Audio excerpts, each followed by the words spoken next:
Hello dear students, तो स्वागत है आप सभी का हमारे चैनल आयोटा क्लासेस में। डियर स्टूडेंट्स, इस वीडियो में हम लोग देखने वाले हैं कि एक वायर में करंट कैसे फ्लो करता है, इसके बारे में जानने वाले हैं।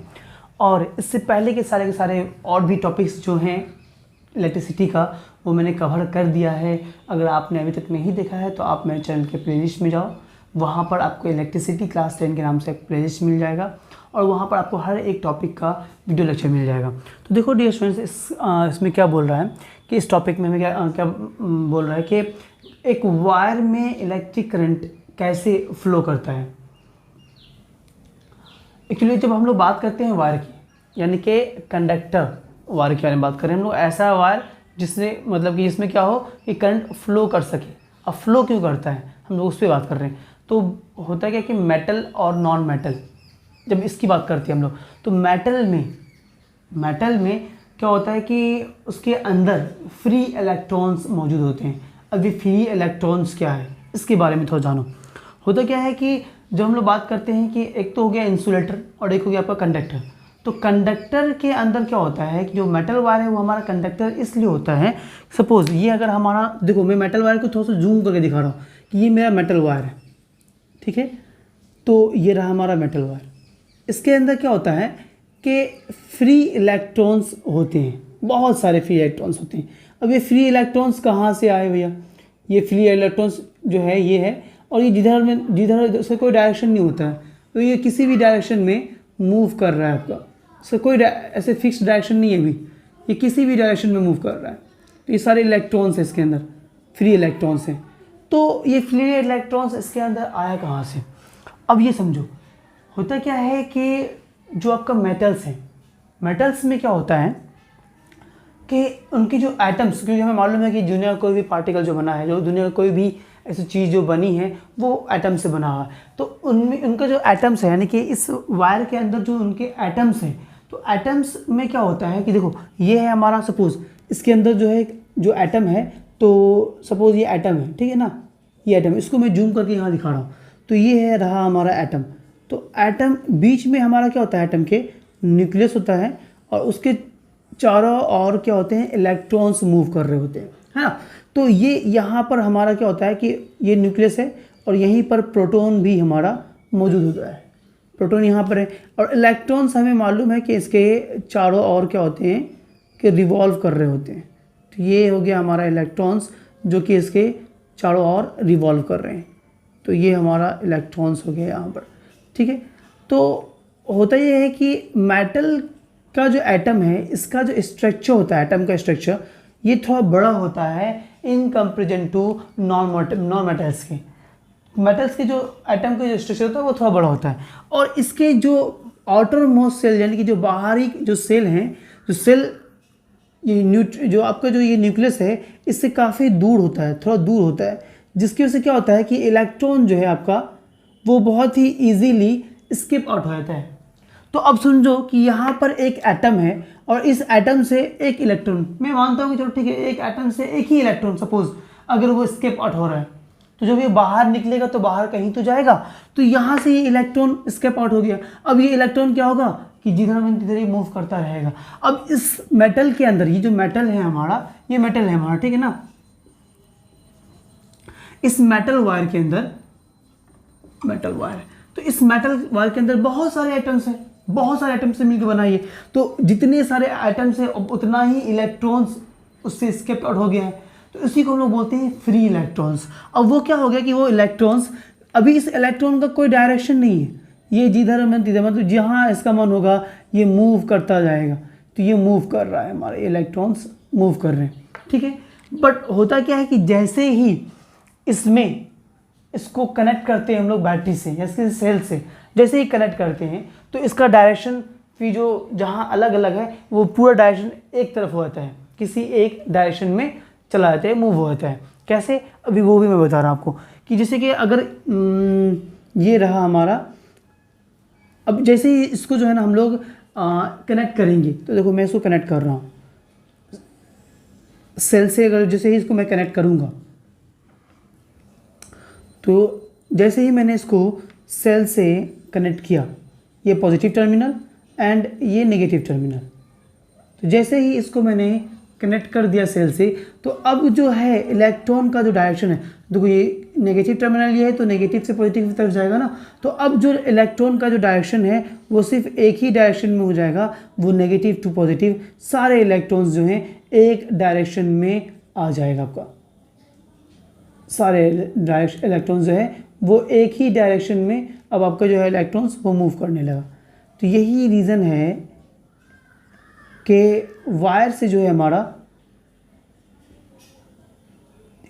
ये एक डायरेक्शन में हमारा सारे इलेक्ट्रॉन्स क्या हो रहे हैं, मूव कर रहे हैं। सारे इलेक्ट्रॉन्स ये एक ही डायरेक्शन में मूव कर रहे हैं। पहले क्या था, ये इलेक्ट्रॉन्स का कोई डायरेक्शन नहीं था, जिधर उसका मन कर रहा था वो उधर घूम रहा था।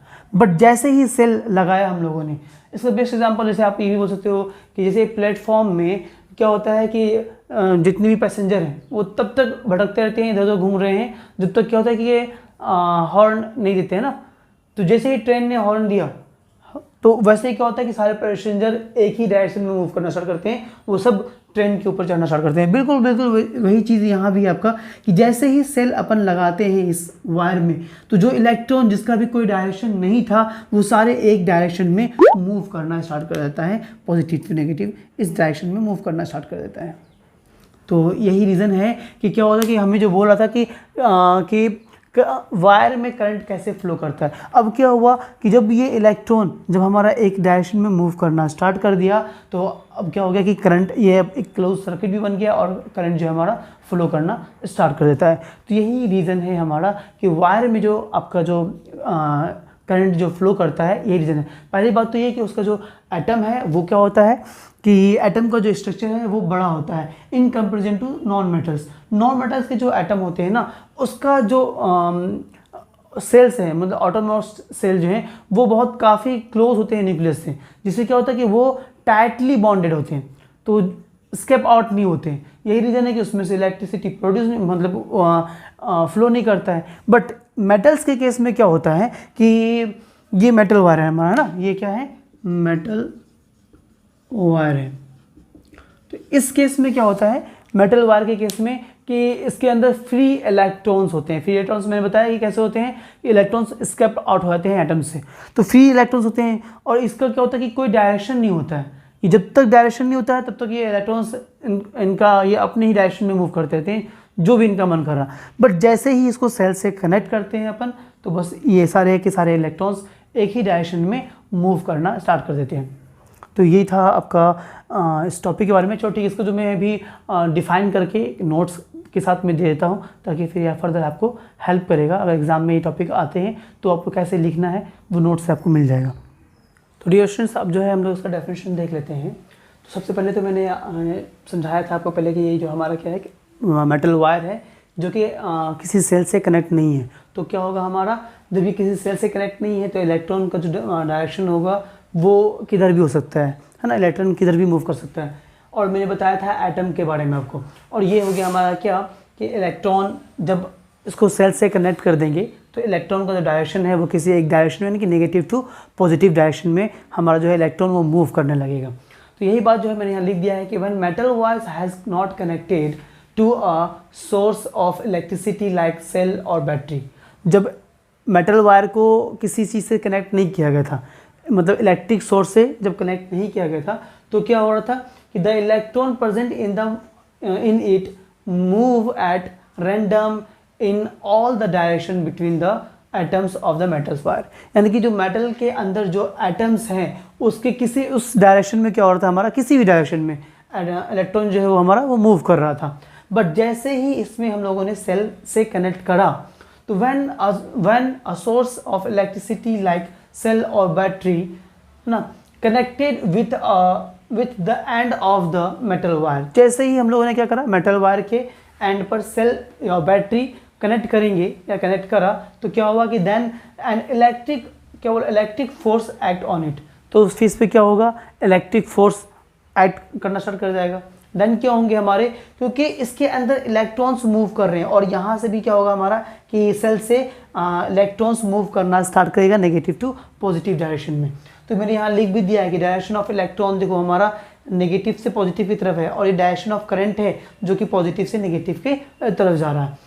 तो देन क्या बोल रहे हैं कि हाँ कि electron present in the wire, जो इलेक्ट्रॉन प्रेजेंट है हमारे इस वायर में, क्या बोला कि since the electron negatively charge, जितने भी इलेक्ट्रॉन हैं हमारे वो क्या है, नेगेटिवली चार्ज हैं, है ना, they starts moving from negative to positive ends of the wire, यानी कि वो क्या होगा कि वायर के नेगेटिव एंड से पॉजिटिव एंड की तरफ वो मूव करना स्टार्ट कर देगा। तो यही चीज़ें आपको मेंशन कर देना है, लिख देना है। अगर ये टॉपिक कभी एग्ज़ाम में पूछा गया या आता है कि करंट कैसे फ्लो करता है वायर के अंदर, तो आप ये एटम बनाना भूलना मत। पहले तो आप ये वायर बनाना जिसको किसी सेल से कनेक्ट नहीं किया है, देन ये एटम बनाने के बाद उसको आप मेंशन कर देना, बता देना कि मेटल्स के केस में क्या होता है कि एटम का जो स्ट्रक्चर है वो बड़ा होता है, और उसमें क्या होता है कि जो उसके आउटरमोस्ट सेल हैं, ये बात आप मेंशन कर देना कि उसके आउटरमोस्ट सेल से इलेक्ट्रॉन जो है वो बहुत इजीली स्केप आउट हो जाते हैं, और इलेक्ट्रॉन क्या होता है हमारा फिर इधर किसी भी डायरेक्शन में रैंडम वो क्या होता है मूव करना स्टार्ट कर देता है। और जैसे ही उसको हम लोग किसी सेल से या सोर्स ऑफ इलेक्ट्रिसिटी से कनेक्ट करते हैं हम लोग, या बैटरी से कनेक्ट करते हैं, तो क्या होता है कि इलेक्ट्रॉन जो है वो किसी एक डायरेक्शन में, means negative to positive direction में मूव करना स्टार्ट कर देता है, और हमारा करंट जो है वो पॉजिटिव टू नेगेटिव डायरेक्शन में फ्लो करना स्टार्ट करता है। तो यही है हमारा प्रोसेस, जो करंट जो आपको फ्लो करता है किसी वायर में, उसका ये प्रोसेस है। तो डियर स्टूडेंट्स, अब हम लोग मिलेंगे अपने नेक्स्ट वीडियो में, जहाँ के हम लोग क्या करेंगे कि सिंबल ऑफ इलेक्ट्रिक का जितना भी सिंबल है इलेक्ट्रिसिटी का, वो सारे के सारे सिंबल्स हम लोग देखने वाले हैं। Then electric circuit and circuit diagram ये कंप्लीट करेंगे, एंड उसके बाद जो जितने भी न्यूमेरिकल्स इस पे बेस्ड हैं सारे के सारे न्यूमेरिकल्स करेंगे। तो डियर स्टूडेंट्स, मुलाकात होगी फिर हमारे नेक्स्ट वीडियो में। तब तक के लिए बाय बाय, अल्लाह हाफिज़, दुआ में याद रखें। जय हिंद, जय भारत।